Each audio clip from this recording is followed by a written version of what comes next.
नमस्कार दोस्तों, स्वागत है आपका एक बार फिर मेरे चैनल में। तो आइए बात करते हैं अगले यानी कि 48 घंटों के मौसम की, 24-48 या 2-3 दिन के मौसम की बात, 2 से 3 दिन। तो फिलहाल आप बादलों की स्थिति देखिए तो दक्षिण भारत में बादल बने हुए हैं थोड़े, आप देखिए। इसी के साथ ये आपके तेलंगाना और आंध्र प्रदेश, विदर्भा, छत्तीसगढ़ के कुछ इलाके, उड़ीसा, पश्चिम बंगाल और पूर्वोत्तर राज्यों में काफी घने बादल हैं। तो इन इलाकों में बादल थोड़े देखे जा सकते हैं, क्योंकि क्या हो रहा है कि अभी छत्तीसगढ़ वगैरह में भी, मैं अभी हवाओं की स्थिति बाद में फिर से आपको दिखाऊंगा, पर अभी आप देखिए ये जो हवा है, ये विदर्भा और छत्तीसगढ़ में आप देखिए दक्षिणी हो चुके, दक्षिण दक्षिण पश्चिमी या पश्चिमी। तो ये जो है थोड़ा थोड़ा मॉइस्चर यहाँ पे, तो काफी हल्का, ज्यादा नहीं है, थोड़ा मॉइस्चर बंगाल की खाड़ी से ऐसे घूम करके आ रहा है। तो इसी के चलते यहाँ पर 1 या 2 डिग्री आप कह सकते हो गिरे हैं, तापमान ज्यादा नहीं गिरे हैं। हीट वेव से हल्की राहत मिली है यहाँ पर। पश्चिम बंगाल में कल आपने देखा कि यहाँ पर अभी बादल है, तो पश्चिम बंगाल में कल फरक्का वगैरह और उसी के साथ कुछ और इलाकों में, नॉर्थ स्पेशली सभी हिमालयन वेस्ट बंगाल में हल्की से मध्यम 1-2 स्थानों पे भारी बारिश भी देखने को मिली। अभी भी लगातार बंगाल की खाड़ी से पश्चिम बंगाल में दक्षिणी और दक्षिण पश्चिमी आर्द्र हवाएं चले जा रही है। पूर्वोत्तर में धड़ाधड़ अभी भी नमी आए जा रही है, आर्द्र हवाएं यहाँ पर भी चल रही है। और यहाँ पर आप देखिए काफी ज्यादा घने बादल बने हुए हैं यहाँ पर इस क्षेत्र में, मेघालय, असम वगैरह, यहाँ पर आप देखिए शिलोंग, गुवाहाटी के आसपास। दक्षिण भारत में भी अभी जो एक ट्रफ जा रहा है यहाँ से लगातार, इस ट्रफ के कारण ही यहाँ पर थोड़ा बंगाल की खाड़ी से भी हवा बढ़ी है, उत्तरी हवा में रुकावट आ चुकी है मध्य भारत के कई इलाकों में। आप देखिए जो पूर्वी मध्य प्रदेश के उत्तरी इलाके, जो सिंगरौली वगैरह, जो उत्तर प्रदेश से जुड़े, यहाँ पर लू जैसे हवाएं चल रही है। पर पूरे उत्तरी छत्तीसगढ़ और कुछ एक इलाकों में मध्य प्रदेश के भी पूर्वी थोड़े जो दक्षिण छत्तीसगढ़ से यहाँ पर सटे हुए हैं, यहाँ पर अगर मैं आपको दिखा दूं एकदम जो सटे हुए, यहाँ पर हल्की हल्की दक्षिणी हवा है। पर कोई यानी कि कोई खास यहाँ पर वेदर एक्टिविटी फिलहाल संभावित नहीं है। एक स्थान पे यहाँ पर हो सकता है कि हल्की फुल्की प्री मानसून गतिविधियां देखने को मिलेंगी। यहाँ पर पूरा मार्च का महीना शुष्क रहा है, यहाँ पर जितनी बारिश होनी चाहिए थी 12-13 mm मध्य भारत में होता है, तो वो नहीं हुई है। और पूरा शुष्क निकला है। अभी भी अप्रैल का 4 दिन बीत चुका है, यानी कि second season of pre monsoon, और काफी ज्यादा गर्मी से लोग परेशान है, कोई भी बारिश नहीं देखने को मिली है। नॉर्थ वेस्टर्न इंडिया में भी काफी ज्यादा डेफिशिएंसी है। मध्य प्रदेश और ये जो मध्य महाराष्ट्र, मराठवाड़ा, इसी के साथ गुजरात, पूरा राजस्थान, गंगा के मैदानी इलाकों के ज्यादातर क्षेत्र, केवल बिहार वगैरह के कुछ एक इलाकों को छोड़कर, उत्तरी छत्तीसगढ़ के कुछ क्षेत्र, और इसी के साथ झारखंड और आपका उत्तर प्रदेश, ये हरियाणा, पंजाब वगैरह, ये आप देखिए पूरे शुष्क और साफ बने हुए। यहाँ पर केवल हल्का एक धुंध टाइप देखा जा सकता है कुछ इलाकों में, गंगा के मैदानी इलाकों में, पर ये मौसम साफ है और शुष्क है। और राजस्थान वगैरह में वो भी नहीं है। आप देखिए पूरा एकदम डायरेक्ट धूप काफी तेजी से यहाँ पर आ रहा है, और तापमान काफी, गर्मी अपने चरम सीमा या प्रखर गर्मी बनी हुई है इस इलाके में बहुत। और लगातार जो मध्य प्रदेश और राजस्थान में हीट वेव अभी भी बरकरार है। उत्तर प्रदेश के भी कुछ एक इलाके, जैसे पश्चिमी उत्तर प्रदेश में भी हीट वेव लगातार चले है, क्योंकि यहाँ पर दिल्ली वगैरह में भी काफी ज्यादा भीषण गर्मी है, क्योंकि लगातार यहाँ पर क्या हो रहा है कि पश्चिमी दिशा से हवाएं राजस्थान से चले जा रही है, लू चले जा रही है लगातार। और ये बादलों की स्थिति हो गई। अब हम बात करते हैं हवाओं की स्थिति में। तो अगर शुरुआत किया जाए उत्तर भारत से, तो उत्तर भारत में फिलहाल आप देखिए पूरा उत्तर भारत शुष्क और साफ है। वेदर सिस्टम्स की बात कर लूं उत्तर भारत में, तो एक ट्रफ रेखा आप देखिए यहाँ पंजाब वगैरह में ज्यादा जो है सशक्त नहीं है, पर ये मध्य या पूर्वी उत्तर प्रदेश से होती हुई ये जो है आपका पश्चिम बंगाल, ये पूर्वोत्तर राज्यों तक आ रही है, उत्तरी पश्चिम बंगाल होते हुए। और यही ट्रफ रेखा जो है कल पश्चिम बंगाल के कुछ इलाकों में, इसके कारण बारिश देखिए पूरा देखिए सब हिमालयन वेस्ट बंगाल से अभी भी होते हुए जा रही। तो क्या हो रहा है कि जो बिहार और पश्चिम बंगाल की तराई के क्षेत्रों में, बिहार में जो नो रेन था उसमें यानी कि अभी लार्ज डेफिशिएंट बनी हुई है, पर हल्की बारिश कुछ एक इलाकों में देखने को मिली थी, क्योंकि और अभी भी आप देखिए यहाँ नीचे तो पश्चिमी हवाएं आ रही है उत्तर भारत में, इलाहाबाद वगैरह होते हुए यहाँ से राजस्थान से, पर इस ट्रफ के उत्तरी इलाकों में आप देखिए घूम करके बंगाल की खाड़ी से ऐसे हवाएं हो जा रही है। मैं आपको डायरेक्शन दिखाता हूँ इसके ऊपर, तो इस साउथ ईस्ट से आ रही है हवाएं, तो मॉइस्चर यहाँ पर पहुंच रहा है। नमी मैं अगर दिखा दूं आपको, तो नमी भी यहाँ पर ज्यादा बनी हुई है, स्पेशली बिहार और पूर्वी उत्तर प्रदेश में ज्यादा नमी आ रहा है। यहाँ पर आप देखिए नमी काफी ज्यादा कम है, दिल्ली पंजाब में क्षेत्र में, नॉर्थ वेस्ट इंडिया में, नॉर्थ, तो यहाँ आप देखिए नमी आ रही है, तो कुछ एक इलाकों में सकता है बादल बादल छाए। पूर्वी उत्तर प्रदेश में वेदर एक्टिविटी की संभावना काफी ज्यादा कम है। पूर्वी उत्तर प्रदेश में कोई भी बारिश की संभावना काफी कम है।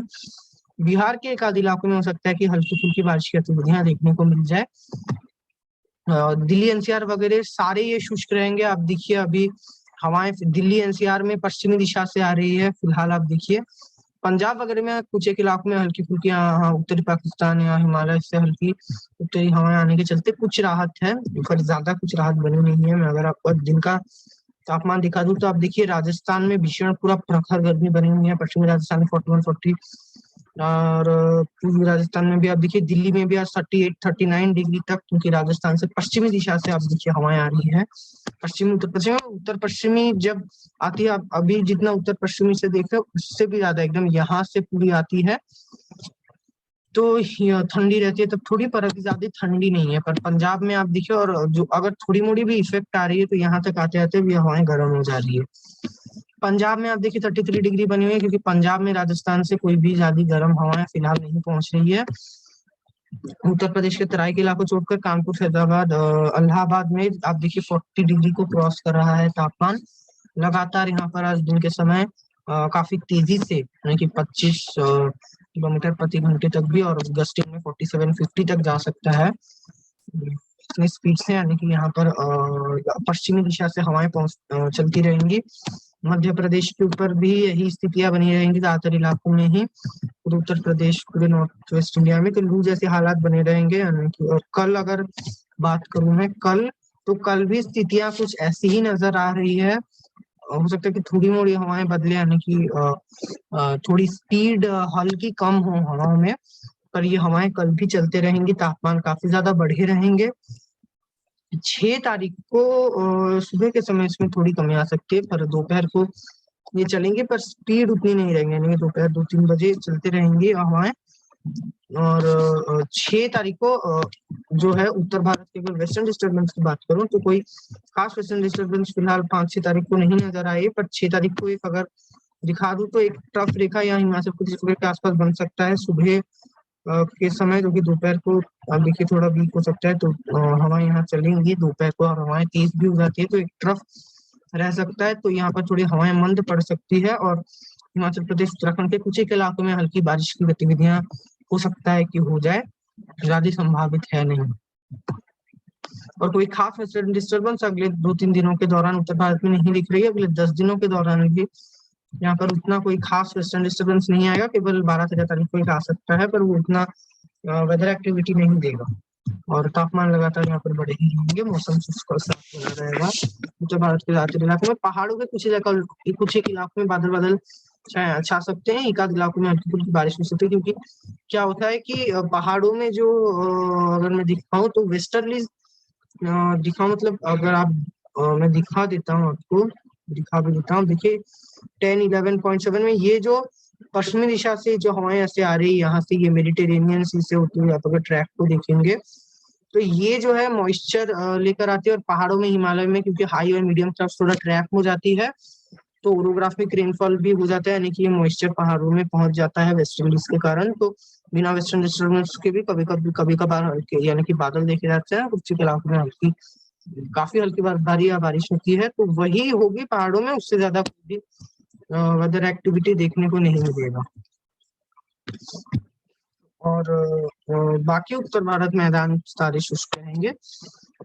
गुजरात में भी काफी ज्यादा प्रखर गर्मी रहेगी। यहाँ पर अभी कच्छ के उत्तरी इलाकों में 6 तारीख को तो आप देखिए ये आपका पाकिस्तान वगैरह से आएंगे। आज हो सकता है कि कच्छ में आज और कल जो है कच्छ में अरब सागर से हवाएं आए तो 1-2 डिग्री कम रहेगी, 40 तक तब भी जा सकता है आंतरिक इलाकों में तापमान। 6 तारीख को इसमें बढ़ोतरी देखने को मिलेगी 2-3 डिग्री की, क्योंकि 6 तारीख को आप देखिए उत्तर पश्चिमी दिशा से हवाएं चलना शुरू होगी। आज जो पश्चिमी दिशा से चल रही है, 6 तारीख को काफी तेजी से उत्तर पश्चिमी दिशा से, जो पाकिस्तान प्रांत से आती हुई ये हवाएं, यहाँ पर ये काफी ज्यादा गर्म हो जाता है ये क्षेत्र, यानी कि आप कह सकते हो काफी ज्यादा गर्म। मैं अगर आपको टेम्परेचर दिखाऊं तो यहाँ पर आप देखेंगे 44 डिग्री तक टेम्परेचर देखा जा सकता है पश्चिमी राजस्थान में भी इससे 1-8 डिग्री थोड़ा कम रहता है तापमान। ये जो क्षेत्र होते हैं काफी ज्यादा गर्म हो जाता है। तो यहाँ से गुजरात में हवाएं पहुंचती है कच्छ वगैरह में, अब देखिए 42 डिग्री गुजरात रिकॉर्ड कर सकता है, जो कि पश्चिमी राजस्थान के भी कुछ एक इलाकों से 1-2 डिग्री ज्यादा रह सकता है, क्योंकि यहाँ से हवाएं अब देखिए पाकिस्तान के यहाँ पर आ रहा है। पाकिस्तान का ये जो इलाका यहाँ पर थोड़ा हीट ट्रैप होकर, यहाँ पर पहाड़ है यानी कि पास में थोड़े दूर, तो यहाँ पर हीट ट्रैप हो जाता है। तो ये इलाका काफी ज्यादा जो है गर्म हो जाता है, प्रबल गर्म, 44-45 डिग्री तक अब यहाँ पर जाता है तापमान। तो इसी के चलते गुजरात में अभी तापमान बढ़ेंगे ही अगले 2-3 दिन के दौरान, कोई राहत नहीं है। अब अगर आए मध्य भारत की ओर, तो उत्तर भारत में बने इस ट्रफ के कारण, जो कि मध्य भारत तक भी हल्का ट्रफ आ रहा है, दक्षिण भारत तक जो कि जा रहा है, जो जा रहा था, तो छत्तीसगढ़ विदर्भा वगैरह में अभी आप देखिए तो हवाएं दक्षिण पश्चिमी हो चुकी है। दक्षिण पश्चिमी दिशा से रायपुर में आप देखिए हवाएं आ रही है। तो बादल में अगर दिखाऊं तो हल्के बादल आप देखिए कुछ इलाकों में छाए हुए हैं, पर वेदर एक्टिविटी की संभावना यहाँ पर काफी कम है। हो सकता है कि कुछ एक इलाकों में दिन के समय, यानी कि अभी क्योंकि तो जब तापमान बढ़ेंगे तो हल्के यानी कि बादल देखे जाए, कुछ एक इलाकों में हो सकता है कि बूंदाबांदी या मेघ गर्जना हो जाए, पर इसकी संभावना काफी ज्यादा कम है। और इस बार हमने जैसे कि मैंने बोला देखा, यहाँ पर जितनी प्री मानसून गतिविधियां होनी चाहिए थी यहाँ पर नॉर्थ वेस्ट इंडिया में भी, वो नहीं हुई, काफी ज्यादा कम हुई है। और फिलहाल 2-3 दिन के दौरान कोई खास वेदर एक्टिविटी मध्य भारत के ऊपर नहीं दिख रहा। केवल 5 तारीख से हालांकि इसमें बढ़ोतरी आने की संभावना है, आज नहीं नजर आ रहा है, पर 5 तारीख से अगर मैं आपको दिखाऊं तो आज ये, क्योंकि बंगाल की खाड़ी से हवाएं लगातार चलते रहेंगे, तो कल दोपहर होते होते क्या होगा कि जो दक्षिणी छत्तीसगढ़ के इलाके, एकदम जो दक्षिणी छत्तीसगढ़, जगदलपुर, कांके, दांतेवाड़ा, इस क्षेत्र में बीजापुर वगैरह के आसपास, यहाँ पर हल्की बारिश एक दो स्थान पर मध्यम गरज के साथ होने की संभावना है। और कल मध्य छत्तीसगढ़ और उत्तर छत्तीसगढ़ के कुछ इलाकों में हो सकता है कि बादल छाए, विदर्भ में भी बादल छा सकते हैं। और तापमान आप देखिए कुछ 1-2 डिग्री तक गिरे हैं, पर तब भी यानी कि जो 41-42 जा रहा था वो 40 में आया है, तब भी 40 डिग्री तक कल जा सकता है तापमान।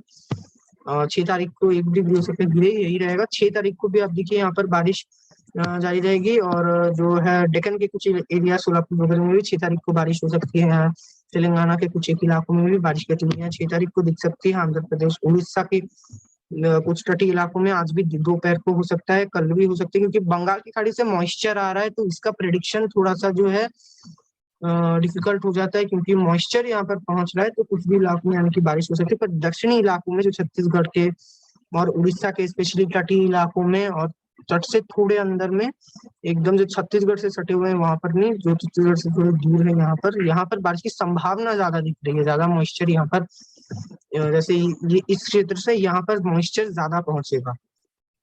6-7 तारीख को भी 7 तारीख को भी यही स्थिति यहाँ पर जारी रहेंगी, तो यही यानी कि जारी रहेंगी यहाँ पर फिलहाल।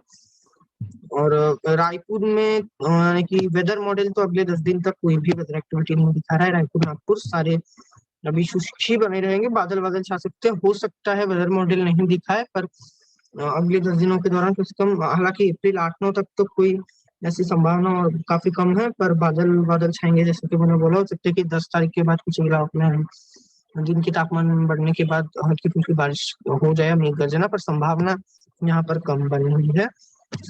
हालांकि 12-13 तारीख से बंगाल की खाड़ी से आर्द्र हवाएं बढ़ जाएंगी, काफी तेजी से मध्य भारत में भी पहुंचने अब देखिए लग जाएंगी ये हवाएं। और कहीं ना कहीं धीरे धीरे जो है ये आप देखिए 13 तारीख को अगर मैं दिखा दूं, हालांकि बात नहीं कर रहे हैं, पर यहाँ पर एक जो हाई प्रेशर आप देखिए, ये जो दक्षिण भारत में ऑस्ट्रेलिया वगैरह के आसपास बने थे, यहाँ से हवाएं ऐसे घूम करके बंगाल की खाड़ी में आ रही है, और यहाँ पर पहुंचे अरब सागर में चक्रवातियों का क्षेत्र बना हुआ है। तो कहीं ना कहीं धीरे धीरे आप देखिए प्री मानसून सीजन में भी आगे बढ़ रहे हैं जैसे जैसे, तो हवाएं धीरे धीरे दक्षिण पश्चिमी सारी इलाकों में बढ़ रही है, तो मानसूनी हवाएं कहीं ना कहीं, मानसूनी हवाएं नहीं कह सकते, पर वैसा ये आप देखिए शेप लेते हुए आप देखिए नजर आ रही है। पश्चिमी राजस्थान में लगातार दक्षिण पश्चिमी हवाएं चली जा रही है, जो कि मानसून में चलती है। गुजरात में पश्चिमी हो चुकी है, थोड़ी और दक्षिण पश्चिमी होने रह गई है, जो कि मानसून में होता है। और मैदानी इलाकों में केवल हवाएं पूरी घूमने रह गई है एकदम यहाँ से। बाकी अब देखिए धीरे धीरे, यानी कि प्री मानसून सीजन में, इसलिए क्योंकि इसको प्री मानसून सीजन क्यों कहते हैं, क्योंकि मानसून धीरे धीरे अपना शेप लेना शुरू करता है इस सीजन में, और जैसे जैसे हम आगे बढ़ते हैं तो इसका मानसून का शेप और भी अच्छा होते जाता है। पर प्री मानसून सीजन में अब देखिए तमिलनाडु में जो मॉइस्चर घूम कर आ रहा है, मानसून में ऐसा नहीं आता है, ऐसा आता है, तो पूरा शेप अच्छे से तो नहीं आता है, और केवल अप्रैल के मिड के आसपास से अप्रैल 13 में, तो शेप उतना अच्छा नहीं रहता है इस समय, पर कहीं ना कहीं जो है शेप लेना शुरू करता है मानसून। और अभी जो है तापमान, क्योंकि बंगाल की खाड़ी से आएंगे तो 2-3 डिग्री यहाँ पर आप देखिए घट सकते हैं, हालांकि विदर्भ में 40 डिग्री जा सकता है, पर क्योंकि क्या होता है कि अभी जो है लैलिना की स्थिति काफी ज्यादा स्ट्रॉन्ग चाहिए, तो पिछले 122 ईयर्स में मार्च अब तक सबसे गर्म रहा है, क्योंकि लैलिना में क्या होता है कि जो ट्रांजिशन फेज होता है वो काफी ज्यादा गर्म होता है, इसलिए पिछले साल भी मार्च काफी गर्म रहा था, पर इस साल ये और भी गर्म रहा है जो ट्रांजिशन फेज है। और लालिना में ट्रांजिशन फेज तो गर्म रहता है, पर जो मई जून यानी कि जो लेट समर है मानसून से पहले, उस समय बारिश काफी बढ़ जाती है, एवरेज से ज्यादा रेनफॉल और एवरेज से थोड़ा कम या एवरेज टेम्परेचर रहता है। तो पिछले साल ये थोड़ा दिखा था कि मई के महीने में थोड़ा तापमान जो है कम हो गया था, पर फिलहाल आप देखिए अप्रैल के महीने में ज्यादा था, तो आप देखिए इलाहाबाद वगैरह में 13 अप्रैल के आसपास यहाँ पर आप देखिए तापमान काफी ज्यादा बढ़ जाएंगे, तो तापमान यहाँ पर बढ़ते हुए ही नजर आ रहे हैं, 42-43 डिग्री चले जाएगा। उत्तर भारत में बढ़ेगा, मध्य भारत के कुछ इलाकों में राहत दिखेगी, अभी जो बंगाल की खाड़ी से हवाएं और स्ट्रांग हो जाएगी, तो जब ये 12-13 तारीख को स्ट्रांग होगी तो प्रिडिक्शन यानी कि काफी हो सकता है कि थोड़ा रॉन्ग हो जाए। अब देखिए बादल पूरे इलाके में छा सकते हैं 12-13 तारीख के दौरान, फिलहाल वेदर मॉडल यही इसी को संकेत जो है कर रहा है, दिन के दौरान ही ज्यादा छाएंगे, पर ये जो है अगर मैं आपको दिखाऊं तो हाई क्लाउड्स होंगे कुछ, मीडियम कुछ होंगे, और लो क्लाउड्स होने की संभावना काफी कम है, तो बारिश की संभावना इससे काफी कम दिखाई देगी।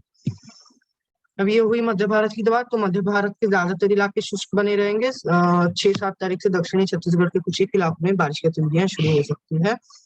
अभी अगर बात करें पूर्वी पूर्वोत्तर भारत की, तो पूर्वी पूर्वोत्तर भारत में कुछ इलाकों में आपने देखा कि बारिश की गतिविधियां हो रही है, पश्चिम बंगाल वगैरह में पूर्वोत्तर में भारी बारिश अगले यानी कि पिछले सप्ताह से जारी है, और ये जारी रहने की संभावना बनी हुई है, यानी कि अगले 2-3 दिन पर 5 तारीख को इसमें थोड़ी कमी आ सकती है, 6 तारीख को भी थोड़ी बारिश, यानी कि अभी 2-3 दिन अगले 48 घंटों के बाद पूर्वोत्तर भारत में बारिश की इंटेंसिटी में थोड़ी कमी आ सकती है।